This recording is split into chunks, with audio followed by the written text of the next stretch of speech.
This video is brought to you by cdkeys.com, where you can get a plethora of Windows and video game related keys very cheap. Most of you guys are probably looking to get a cheap copy of Windows 10 Pro. You can get a copy using the code MUS to save an additional 30%. You can get Windows 10 Pro OEM for $15.50, Windows 10 Pro Home OEM for $12.50, Office 2019 discounted, Office 26 discounted. You can get bundles with Windows 10 and Office. You can even get Windows 11. I'll leave links in the description box below. Once you get your key, it's easy to redeem and you'll be on your merry way. Links in the description box down below. Yo, what's going on, guys? Mush back at it with another video. I want to talk a couple of things in this video, particularly a couple new Steam games. One of them is like more of a demo that just dropped, an interesting game, and another one is a title that unfortunately came out at the start of the winter sale, so it's really going under the radar, so I thought I'd mention that as well. Looks pretty good.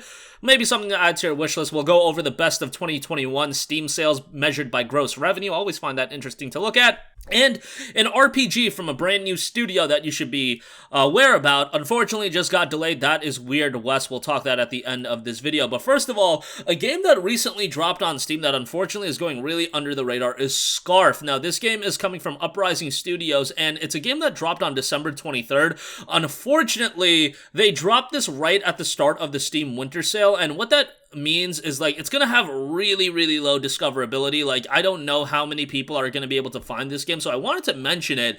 The game is actually one that I've been following for a little bit. When I initially saw it, I was like, oh wow, this game actually looks pretty cool. It's an atmospheric and emotional journey about what it means to be a hero, an adventure game mixing puzzles and 3D platforms. Explore beautifully crafted worlds and discover your true destiny with the help of a dragon-shaped scarf. The game has a positive reception across 23 user reviews right now. 95% of those reviews are positive, so I think that would mean like one of those reviews would be a negative review. It is saying a launch discount, 10% off for $13.49. Add it to your wish list for now. I don't see a lot of people picking this up right away just because, you know, the sale's running and people are probably allocating cash for that sale. But something to keep on your radar for sure. It's just unfortunate again because while, you know, a lot of people probably weren't going to pick it up day one either way, but it's not even getting any attention right now just because Steam during a sale aren't promoting the new releases as heavily, and I don't even think like this game is assorted in the like more popular new releases section. So yeah, a little bit of a bummer, but hey, that happens sometimes. Add it to your wish list and hopefully it'll gain some traction over time. Do also want to note that this is a game that interested me. I had no idea about this one. The Planet Crafter Prologue. Now, this is a demo and entry title to the Planet Crafter full release, which is due out Q1 of 2022. So this is just the first stages. It notes, experience the first stages of a terraforming an entire planet in the space survival open world terraforming crafting game Prologue. Explore, survive, collect, build your base, and then create oxygen, heat, and pressure to make a hostile planet livable for your humanity. Now, the game definitely gives you vibes of like a No Man's Sky open world survival crafting game here. Overwhelmingly positive reviews thus far just based on this demo release. 802 reviews, 96% positive. So again, you can check that out free for now. That is a prologue for the full game, the Planet Crafter. Again, that is scheduled for release Q1. You can wishlist it right now. We don't have a price point or anything like that, but if you're into survival games, might be something to keep an eye on, so I wanted to give that a mention as well.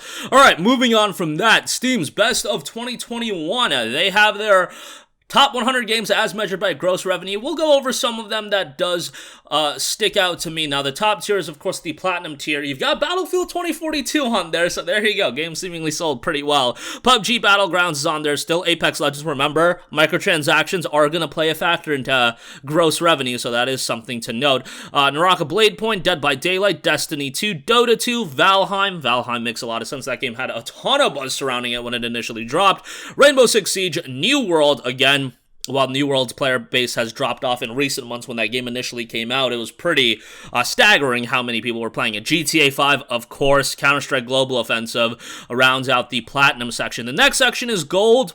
The ones that stand out to me, Red Dead Redemption 2, Forza Horizon 4 is a little bit surprising to me. Forza Horizon 4 and 5 are on there. Back 4 Blood's on there.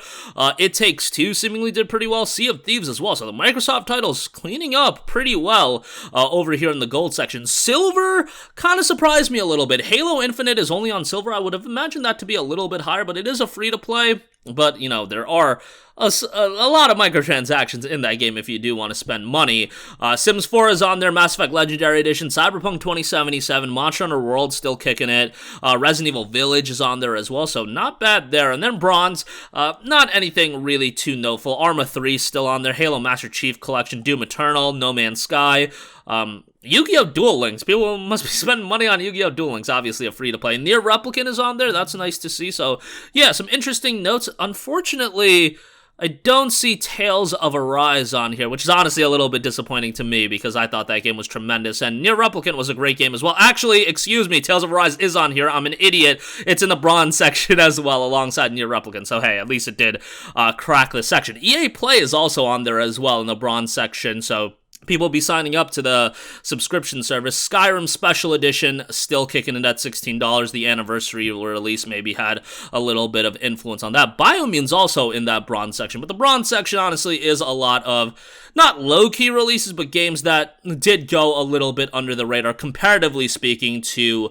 a lot of the bigger releases. So yeah, like you have releases like Guilty Gear Strive on there, and I don't know how well that game did on PC, but I also did read a stat about Guilty Gear Strive having more players online now on PC than it does on PlayStation, which is honestly a staggering fact, so yeah, take that for what you will. Lastly, I do want to know, Weird West has been delayed until March 31st of 2022. Now, this game was due out on January 11th. The delay is what it is, but I really wanted to talk about this game to put a little bit of shine on this game. This is actually coming from a new studio, Wolf Eye Studios, and it's a studio by the co-creators of Dishonored and Prey. It's a very quirky RPG where you have a cast of pretty weird characters, dark fantasy reimagining of the Wild West where lawmen and gunslingers share the frontier with fantastical creatures, each playing with their own rules and their own peculiar motives. You have each playthrough being unique as the game tailors the story to the player's actions and past choices for an ideal dramatic arc. The game looks pretty cool. It's a $40 release, so a little bit pricey on that side of things, but definitely something to keep an eye on. Hopefully Wolf-Eye does drop a quality title as their debut game, but I've been looking forward to this for a little bit. Unfortunately, a little over a 2-month delay, but hopefully it does drop as a high-quality title. But that's going to do it for me. Again, wanted to put some attention on Scarf, and then I saw Planet Crafter as well, the Prologue release, so I thought might as well mention that. Best of Steam, let me know if you find anything interesting there. Obviously, you know, GTA Online still raking in cash. Might be seen as a little bit of a bummer to some people, but we also see some positive things where games, you know, like the Microsoft releases are doing pretty well on Steam as well. Like Forza Horizon 5 and Forza Horizon 4, those are available on Xbox Game Pass, so the fact that they're still in the gold tier means that, you know, people sign up to Xbox Game Pass to play those games, but a lot of people also just buy the games on Steam just because they want to own the game. I mean, like, looking at Forza Horizon 5 in particular, that game has 48,000 reviews on Steam. That's a high number of reviews, while Forza Horizon 4 has a 98,000 reviews. Both games, again, on Xbox Game Pass, but still doing pretty well. So, yeah, it is surprising because you would think, you know, $1 for 3 months of Game Pass, people would just sign up, get their fix of the game, but no, some people just want to buy their games to own. And I have a buddy that bought Halo Infinite's campaign for $60. Yes, you can sign up to Xbox Game Pass, where I think that is much more advantageous to do, but hey, that's, it is what it is. People have the option to do whatever they want, and that's a good thing. Weird West, unfortunately, delayed until March 31st of 2022, but an RPG you should definitely keep on your radar. That's going to do it for me. Let me know all your thoughts in the comment section down below. As always, thanks for watching, and I'll catch you guys in the next one. Peace.